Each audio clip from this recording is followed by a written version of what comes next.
Hello, everybody. Welcome back to another amazing guest this month on my LinkedIn Live, also on YouTube, Facebook, wherever you are watching and from. Thank you so much for being here. As you're watching, please say hello. Let us know where you're watching or listening from, whether you're watching live or catching it on the replay.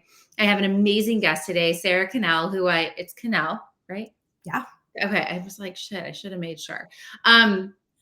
Who I met through Selena Sue. We met in New York a couple months ago, and she is all about thought leadership and helping amazing voices bring their voice to market uh, through content, through books, and I'm going to let her talk about it. So I thought that was such a perfect complementary person to what Josh and I do in Stand Out Authority. And so thank you so much for being here. I'd love to start this conversation with getting to know you a little bit, like who were you in the 20s? How'd you get to where you are today as this, established, five-time author, seven-figure plus business owner? Like, tell us a little bit about your journey. Absolutely. Well, I'm so happy to be here. Thank you. And so great to see everybody. And, really where it all started, right? We all have our origin story. And I probe with our clients, like I'm sure you do, to create a great brand. It includes like, what's that story and where did it all start? And I definitely was a kid that, really, I wanted to be a writer. That was just something that felt very exciting to me. But I'd watched a lot of movies and read a lot of books in which the way that you knew you were going to be a writer is that a teacher would take you aside and tell you were special and start giving you advanced books. That's what happened in all the movies and all the books about kids who become writers. So when that never happened for me, I had no idea at the time, but I decided, oh, I guess I'm not allowed. Like I don't know if anyone listening has done that, where you gave someone else the power to decide if you were worthy of your dream and your calling. And that's what I did. And so I went and read other people's books as an English major. And then I studied marketing and I got a job in advertising. And there were some great things about that and some really horrible things, which was that it was the height of the Me Too era, especially in that advertising industry. And I found myself, single, felt trapped in this job where it was really toxic. It was really traumatizing and abusive. And I thought I couldn't leave because I, was supporting myself and didn't know how else to earn a living and buy food and rent and that sort of thing. And so I started to spiral. It really started to spiral into a mental health crisis, eating disorder, physical health began to deteriorate. And I found a book one day randomly in the Boston airport. It was not a book by Brene Brown or Michelle Obama. It was a book by a woman named Margaret Bullitt Jonas called Holy Hunger that no one's ever heard of. And I just randomly picked it up and read the whole book in one night, flying back from Boston to Chicago, where I was living, and, up all night reading. And just that one woman being courageous enough to share her story was different than mine. She had different traumas, she had different challenges, but she shared how she basically got well from an eating disorder and then reclaimed her life. And at the end of that book, I said, that's it. Even if I live on the street, I am out. I'm not going to this job anymore. And I'm going to find a way to pay this gift forward. I'm going to write books and hopefully they'll be in the airport on someone's darkest day when they need it. And that's really, it didn't happen overnight, but I went on that journey to heal myself, to contribute something, to give something back. And when my first book, which I was very honored and blessed to be able to have it I got on Oprah and featured in the New York Times, and some really exciting things happened.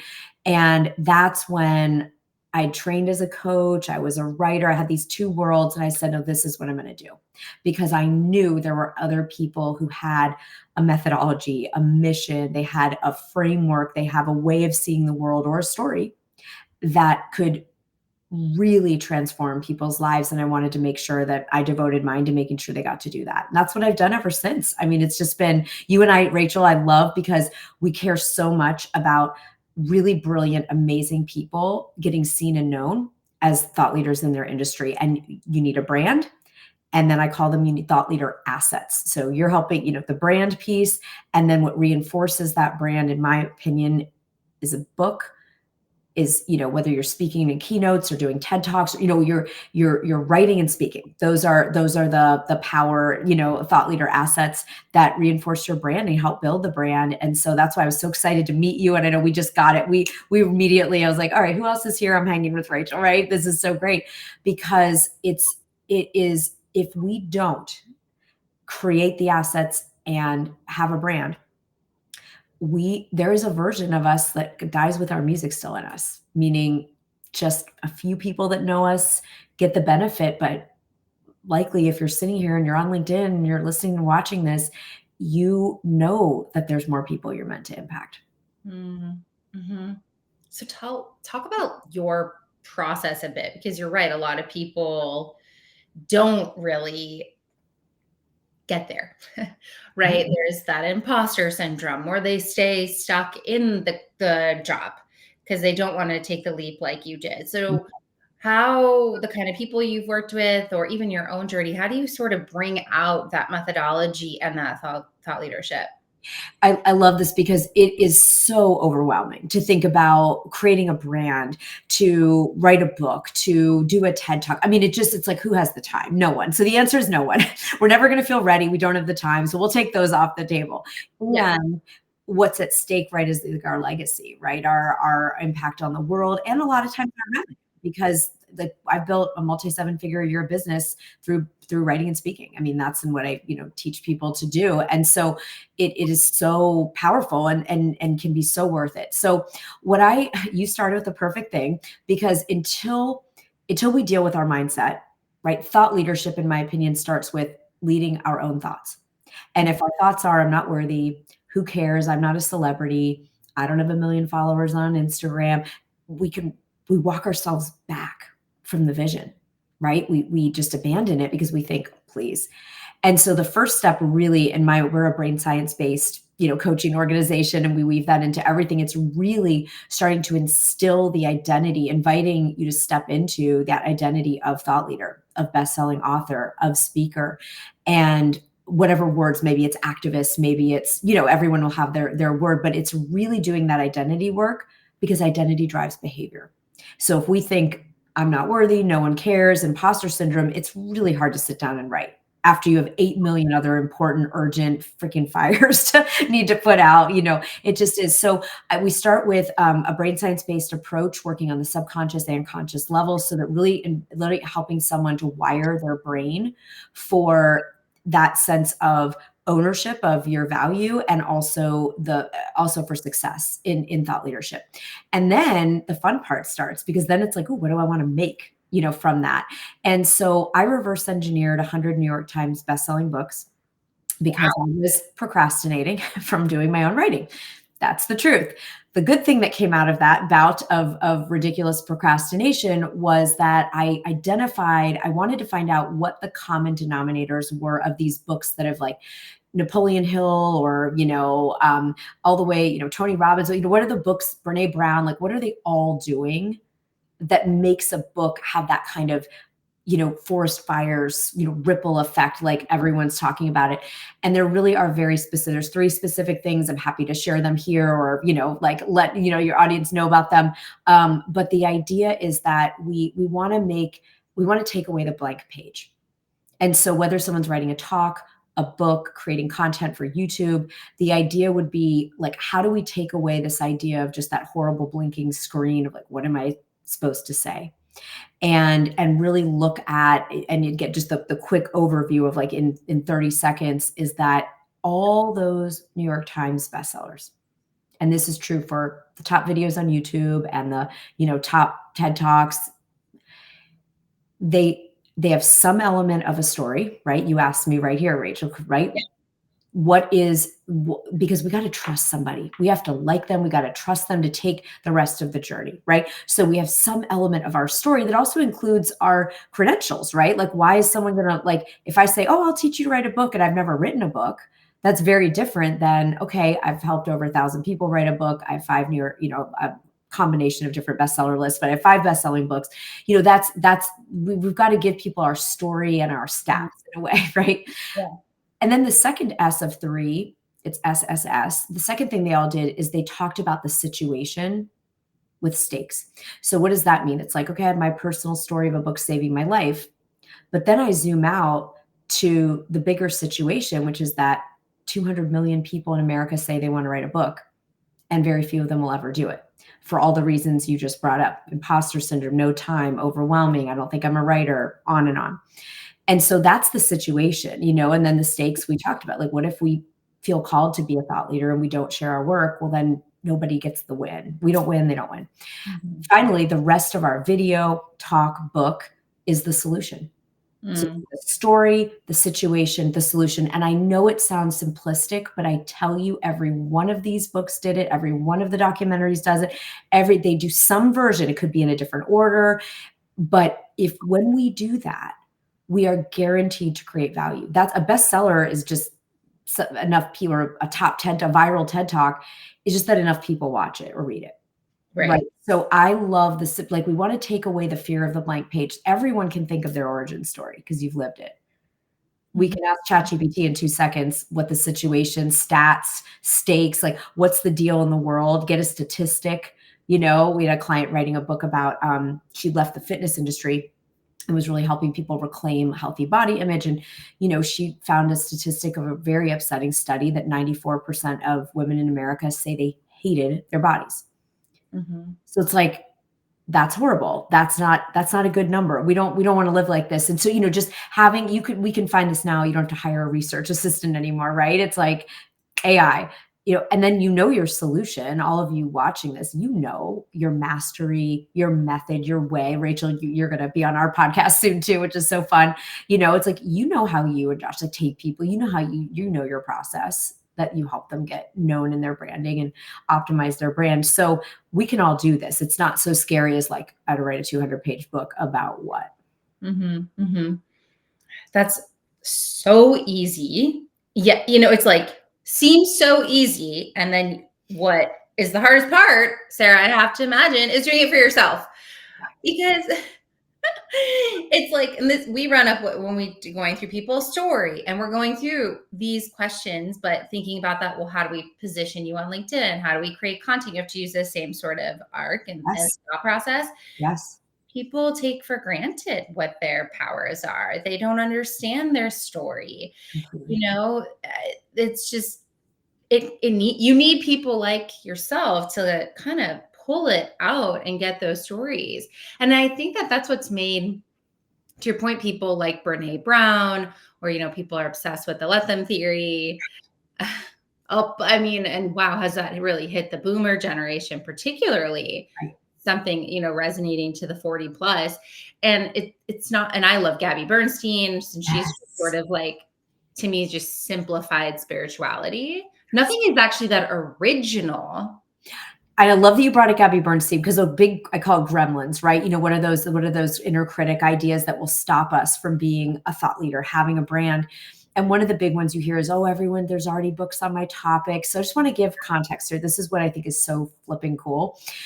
So if we rewind from Gabby Bernstein, a few decades before, a book comes out called The Course in Miracles, right? And whether you've heard of it or not, it has sold millions of copies. It's a very dense spiritual text that, day by day, 365 days of your spiritual practice, right? So this book is written and lots of people like it and starts a movement, but lots of people don't know about it or don't like it, and it is what it is. Then along comes Marianne Williamson. So Marianne Williamson reads A Course in Miracles. She blows her mind, changes her life, and she writes a book about the book, A Course in Miracles. She writes about her journey of doing A Course in Miracles. This could not be a less original idea. There's already a book that she writes a book about her time with that book.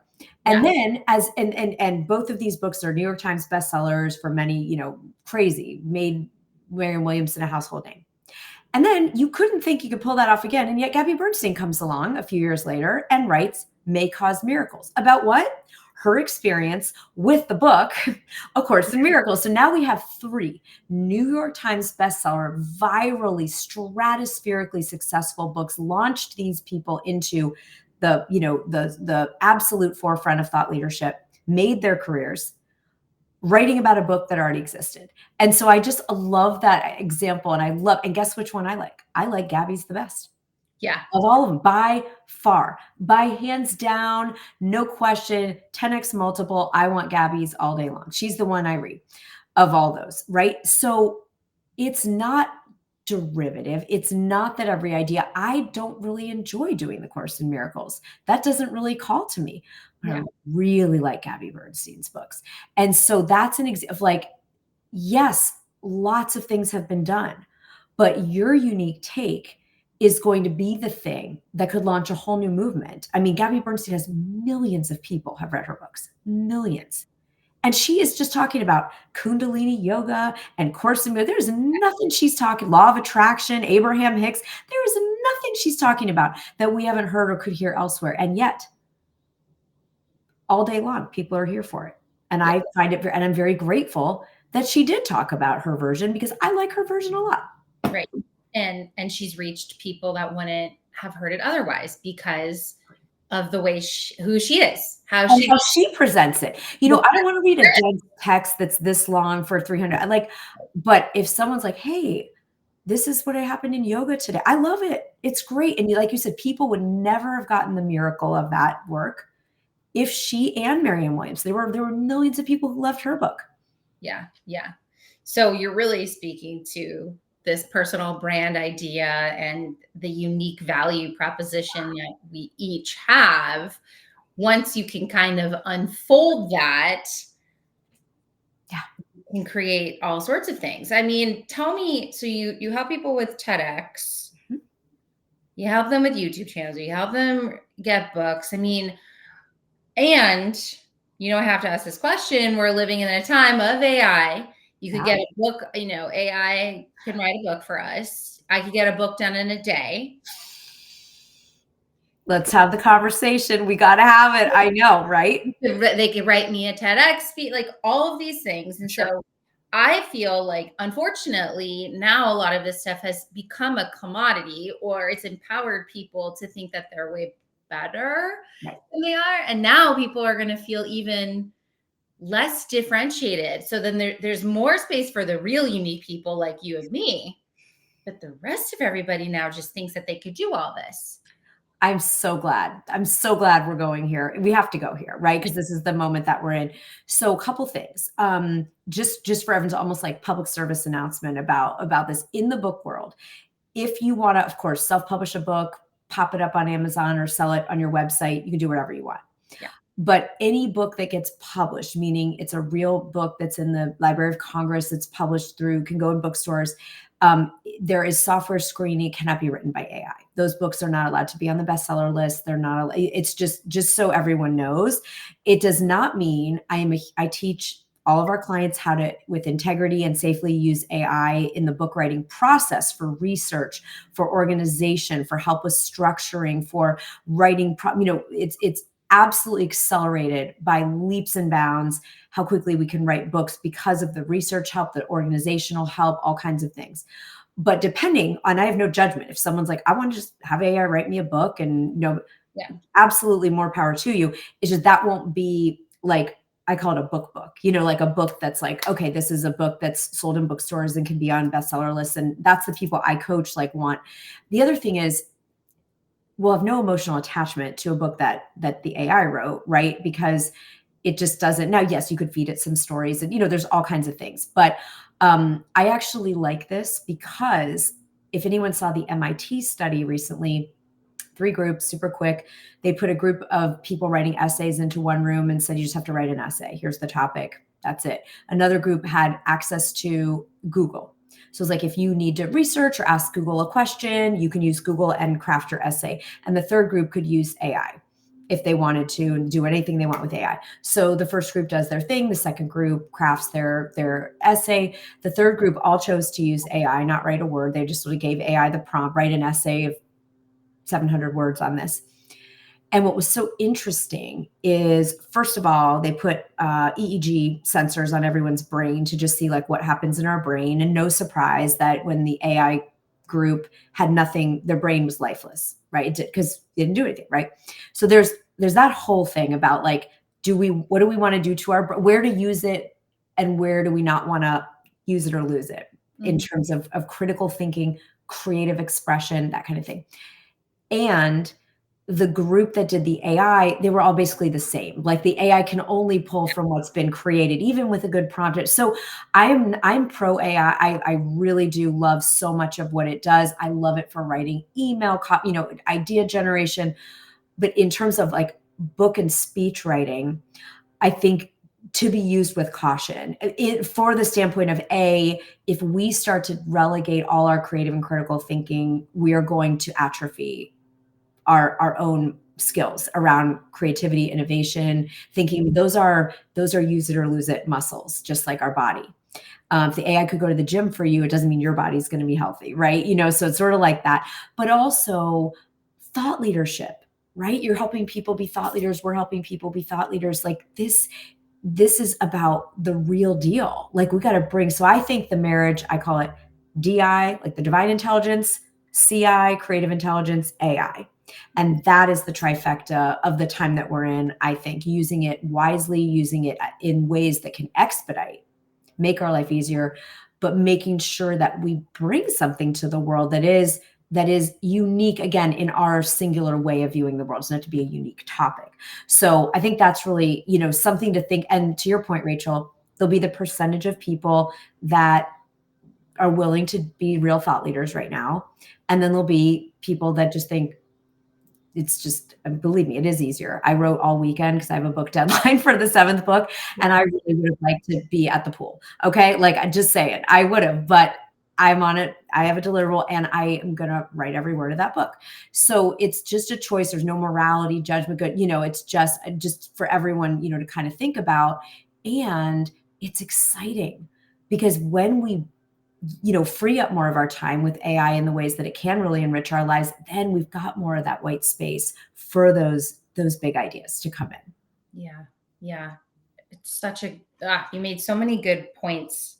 What's really standing out for me though is this, creative intelligence and atrophy. And there's already the new millennial and below, that our brains have already been changing dramatically with digital and mobile devices and everything. And so I guess the question begs, what does consciousness mean? Mm-hmm.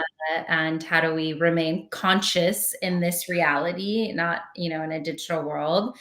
Are we going to continue to want books in 10 years and sit down and read them? You and me could say that, but Shaden, who's 16, he likes being on his, Oculus and in his worlds. So it's interesting. It's definitely gonna change. Well, a prediction I have back, I've got a 14-year-old. You're talking about a 16-year. We've got those kids are similar ages, right? I do think that the world, and it's already started, but I think we'll see more and more of completely immersive worlds of books. So what I mean by that is where you will experience the book in the Oculus, or whatever the equivalent's going to be at that. So you will go into a world of a book, and now a lot of people do audiobooks, for example, kind of similarly. Weirdly, print still is booming, like people buying physical books and read, but audiobooks of course are just preferred by so many of us. I love both. I'm a physical reader and a listener. But I think the opportunity for all of us that want to stay with the wave, of where the world is going and impact people of younger generations especially, is meeting people where they are, which is going to be in some of those virtual worlds. However, I still think there's been so many moments in history, like books are dead, or this is dead, but it'll just evolve. And I think that you'll be in the world of the book, where even now with the new book that's coming out next year, mine, we're going to have actually the author avatar in the portal. So when, I always give a lot of resources with my books because I want them to be transformational versus informational. I'm sure, that's how every one of you listening likes to do it too. And so, if I'm speaking to a particular visualization, a technique, I'll create a workbook and I'll create a video of that. That's all free. But, basically that's been like what we used to be doing the last few years. Well, that's just going to merge now into a fully interactive experience with a with the author coach of the book, being able to interact with you on that platform. And then eventually again, and I know this isn't like not being done yet. There are books that are created into that virtual reality world. I wasn't allowed to play video games as a child, so it's not my jam. That's why, I laugh with my son's like, I mean, to him, that would be, Yeah. you can't imagine, because that's where they have their friend time, So, but I think again, us making, to your point, Rachel, which is so crucial. What do we value? Do we value relationship? Do we value our humanity? Do we value and also finding ways to connect with things that do evolve, like VR and artificial. We can't ignore it, right? Yeah. Yeah. But finding a way to still bring a literary experience, for example, or a brand, it'll be a little bit of an evolving format, but I don't think it's going to go away. Yeah. Oh, no. Yeah. So many books. You did 7? I thought it was 5. 7? Okay. Yeah, the 7th is my manuscript's due November 1st, and I'm sweating it, to be very honest. It's just a lot. Are you allowed to talk a little bit about it? Yeah, I mean, like, what's the? I'm in it right now. Well, so, and a little bit of it, it does include what I just talked about, that creative intelligence meets artificial intelligence is part of it. So it's called The Download. And so again, it's out fall 26. But the purpose really is train your brain, unlock your genius, create miracles. So we were talking about miracles earlier. Love it. Love miracles. So it's a neuroscience-based book, but very much about creativity and how do we get that, we call it, downloads, right? We're kind of playing on this time that we're in. How do we download the next business idea, the next book idea, the next, even a solution for our family or a health condition? How are we downloading those from, whether you want to call it source consciousness, the field, whatever fits with our worldview? Because there are ways to train our brain to be able to not have that be most people have those moments, right? Like you get an intuitive hit, you get a sign, like those things happen to almost all. I hope everyone listening has had that happen at least at some point. But what this is really working on, it's almost like atomic habits style, where there's a methodology. There is actually a way and a system to have that be much more of a consistent, reliable, the quality of those downloads, the frequency of those big ideas, and how to bring that in the age of CI and AI, the creative intelligence, make sure we don't lose the creative intelligence and don't go there first and then bring the AI in to serve. And so it's exactly really what we're starting to get into here. And it's what I'm obsessed about. And I spent all of the weekend studying gamma brain waves because there's a new brain state that's been identified, hyper gamma. And, if you're a brain science nerd, you'll think, oh, we used to think the human mind couldn't go beyond a certain hertz. And now that's been absolutely smashed out of the waters, but by people who spend a significant amount of time meditating or walking in nature or having white space. You think about Nikola Tesla, Einstein. This is not just about writers or creative people. This is innovators. These are the people, true thought leaders. We've got to keep the channel open and not, again, just go to what's the easy, fast thing. So that's really what I'm very excited about it, because that's all I'm doing right now. I love the topic. I mean, it's sort of like the antithesis of what people are talking about. Like there's like 2 waves of conversation. Right. And so how do we bridge those? Sounds amazing. Very excited to read that when it's out. As we close up our conversation today, I had a couple hot questions for you. Hot takes. Let's do it. Okay. TEDx or best-selling book? What would you choose first? Yeah. So they're both great because they both do similar things, as in they're credibility boosters. You get instant authority, all the things. Here's what I'd say.